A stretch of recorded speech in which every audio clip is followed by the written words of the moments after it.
Donc on m'a demandé de parler du sujet suivant.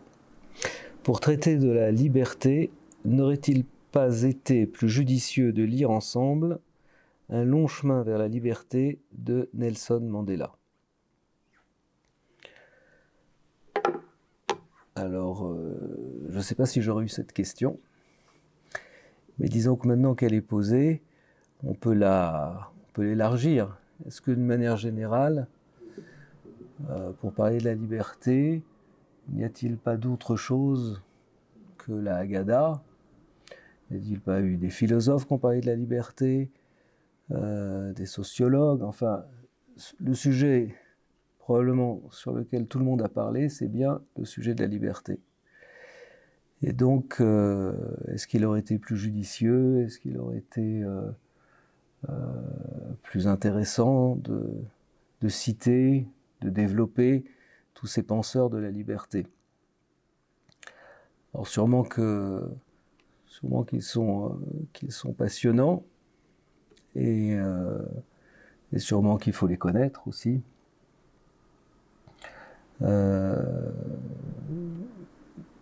Juste la question qu'on peut se demander, c'est que vu que chacun a ses définitions de la liberté, la Torah n'exclut pas les autres, simplement elle en donne elle aussi une particulière. Et donc il aurait pas été plus judicieux, simplement ça aurait été une autre histoire, un autre texte, tout simplement.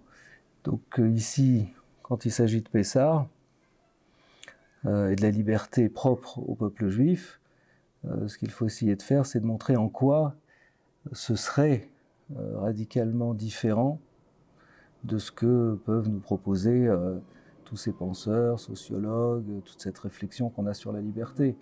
Et donc, si on n'arrive pas à faire la différence, effectivement, entre ce qu'il y a de spécifique dans la Haggadah et dans la version liberté juive, c'est vrai qu'à ce moment-là, d'autres textes peuvent être tout aussi intéressants.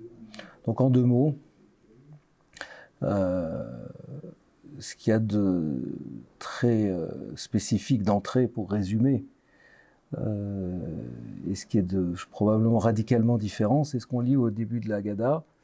On dit voici Al-Achmania de Avatana, voici le pain de pauvreté qu'ont mangé nos pères. Et ensuite on dit, donc on invite tout le monde à venir partager ce repas. Et ensuite on dit, cette année nous sommes ici, et l'année prochaine en terre d'Israël, même si on est en Israël. Et cette année nous sommes des serviteurs, des esclaves, et l'année prochaine nous serons libres. Donc, comme tout le monde se sent absolument libre à l'heure actuelle, et quand on est en Eretz Israël, tout le monde se sent être en Eretz Israël, donc on comprend bien que cette phrase ne veut rien dire, a priori. Je ne peux pas dire de moi que je suis serviteur, cette année, maintenant, je suis serviteur, l'année prochaine, je serai libre, alors que je me sens absolument libre. Et donc je pense que ça, c'est une des choses qu'il faut comprendre, et qui est radicalement différente des autres notions de liberté, c'est comment se fait-il que le judaïsme parle à des gens qui sont totalement libres ou qui sont totalement en Eretz Israël et leur dit l'année prochaine vous serez en Israël, l'année prochaine vous serez libre. C'est donc qu'il y a un petit problème effectivement sur la définition de ce que c'est être dans un endroit et ce que c'est être serviteur ou libre. Pessar Kacher Vesamer.